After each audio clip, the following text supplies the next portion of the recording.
बीच मालदा हिंसा, अगजनी और विवाद ने सियासत को और गर्मा दिया है। वोटर लिस्ट से नाम कटने के विवाद से शुरू हुआ बवाल न्यायिक अधिकारियों को बंधक बनाए जाने तक पहुंच गया है और तनाव के साए में आज मुख्यमंत्री ममता बनर्जी मालदा के मैदान में उतरी।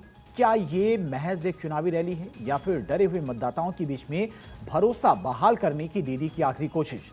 उत्तर बंगाल का प्रवेश द्वार कहा जाने वाला मालदा, जहां पर फिलहाल लोकतंत्र के उत्सव से ज्यादा खौफ और राजनीति की गूंज है।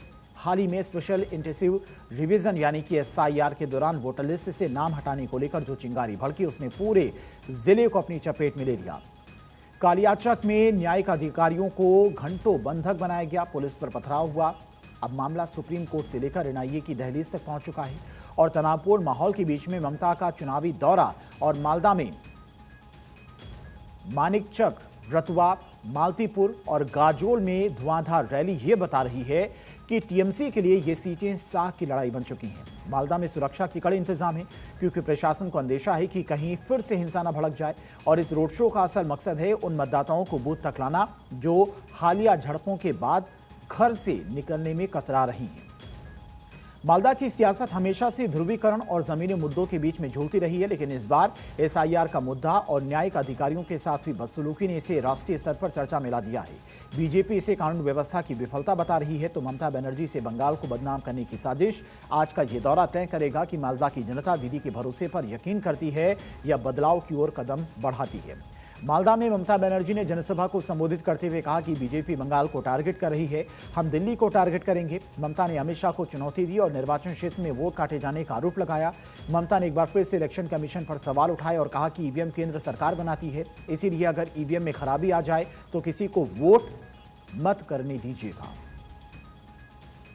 ভোটের বাক্সে ভোটটা দিয়ে বদলা নেবেন যাতে ল্যাজ গুটিয়ে পালিয়ে যায় আর কোনোদিন বাংলার দিকে ফিরে না তাকায়। খুব স্বাদ হয়েছে, সবার নাম কেটে সবার নাম ছেটে পুলিশ পরিবর্তন করে ডিএম পরিবর্তন করে ভিডিও পরিবর্তন করে এডিএম পরিবর্তন করে 500 জনকে পরিবর্তন। শুনুন, 5টা রাজ্যে ইলেকশন হচ্ছে, আমি কিছু পরিবর্তন করলে কিছু বলতাম না, এটা ইলেকশন কমিশনের অধীনে পড়ে। ममता ने कांग्रेस को भी आड़े हाथों लिया और कहा कि कांग्रेस से कई बार कहा कि विरोध करने के लिए एक साथ चुनाव आयोग जाना चाहिए, लेकिन कांग्रेस ने ऐसा नहीं किया। आगामी 4 तारीख काउंटिंग হবে,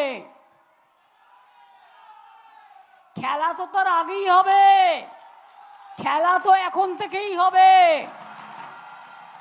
ভোটে নাম তুলতে হবে, ইভিএম পাহারা দিতে হবে, আমাদের চিহ্ন অন্য জায়গায় যাতে পড়ে না যায় দেখতে হবে। ভোটের দিন এলাকায় যদি কাউকে আসতে বাধা দেওয়া হয়, মা বোনেরা একটু ঝাড়ু দিয়ে, খিলের ঝাড়ু দিয়ে রাস্তা পরিষ্কার করে দেবেন।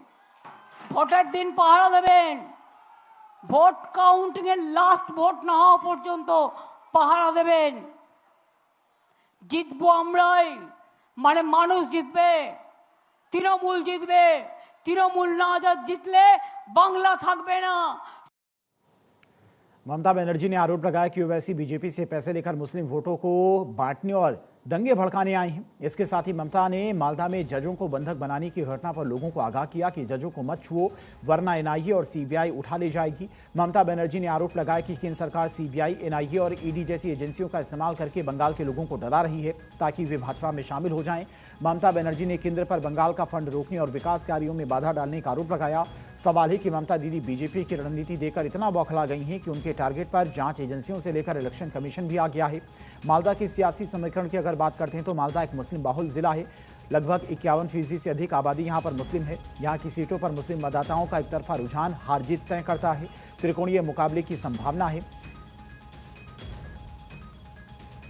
मालदा के हिंदू बाहुल इलाके जैसे हबीबपुर हैं, यहां पर बीजेपी की पकड़ मजबूत है।